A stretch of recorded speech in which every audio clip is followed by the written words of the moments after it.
আসসালামু আলাইকুম রহমতুল্লাহি ওবারাকাতু। সাবেক প্রেসিডেন্ট হোসেন মোহাম্মদ এরশাদ তিনি তার রাজনৈতিক জীবনের শেষ কয়েকটি বছর যে কথাটি প্রায় বলতেন সেটা হলো যে রাজনীতিতে শেষ বলতে কোনো কথা নেই। ওবায়দুল কাদের সাহেব তিনি তার বক্তব্যগুলির মধ্যে প্রায় বলতেন যে আমরা রাজনৈতিকভাবে মোকাবেলা করব। তো তিনি যেই শব্দটি উচ্চারণ করতেন এটার ফলাফল আমরা দেখতাম যে পরের দিনে শুরু হয়ে গেছে।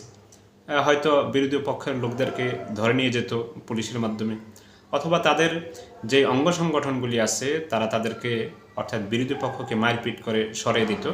যদিও তাদের অধিকারটা ন্যায্য হয় তারপরেও সেটা শোনা হইতো না।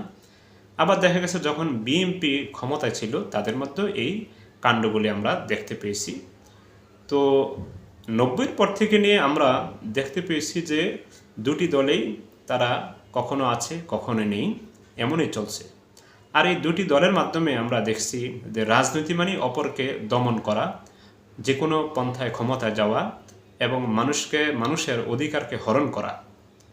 সুপ্রিয় দর্শক, মির্জা ফখরুল সাহেব যে বলছেন যে কোরআনের সাথে রাজনৈতিক কোনো সম্পর্ক নেই, কোরআনের সাথে রাজনীতির কোনো সম্পর্ক নেই, তিনি যথার্থই বলেছেন। যদি রাজনীতির অর্থ হয় অন্যের অধিকারকে হরণ করা, যদি রাজনীতির অর্থ হয় অন্যকে দমন পীড়ন করা, যদি রাজনীতির অর্থ হয় মানুষকে মারপিট করে সরিয়ে দেওয়া, যদি রাজনীতির অর্থ হয় যে কোনো কৌশলে ক্ষমতা যাওয়া, তাহলে তিনি যথার্থই বলেছেন। আর যদি রাজনীতির অর্থ হয় রাজার নীতি, সেখানে ন্যায় থাকবে, নিষ্ঠা থাকবে, পরিষ্কারভাবে কেউ কারো অধিকার হরণ করতে পারবে না, এরকম যদি হয় তাহলে মির্জা ফখরুল সাহেব নিতান্তই ভুল বলেছেন। কারণ সূরা মায়েদার 44 নম্বর আয়াতে আল্লাহ রাব্বুল আলামিন বলছেন, ওয়ামান লাম ইয়াহকুম বিমা আনজালাল্লাহু ফাউলাইকা হুমুজ জালিমুন।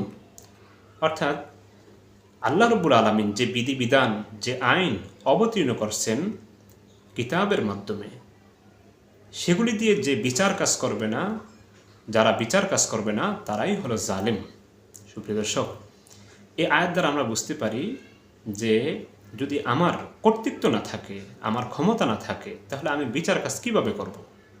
তাহলে কি বিচার কাজ কোরআন অনুযায়ী একজন কাফের করবে, একজন পাপিষ্ঠ লোক করবে, একজন অশিক্ষিত লোক করবে, যার কোরআনের জ্ঞান নেই সেই করবে? না, অবশ্যই যার কোরআনের জ্ঞান আছে সেই করবে। এই আয়াত দ্বারা তাই বোঝা যায়।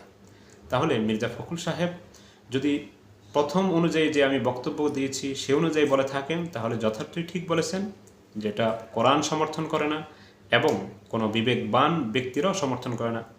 আর যদি দ্বিতীয় অর্থ অনুযায়ী অর্থাৎ যেটা কোরআন বলেছে, তাহলে মির্জা ফখরুল সাহেব অত্যন্ত ভুল বলেছেন।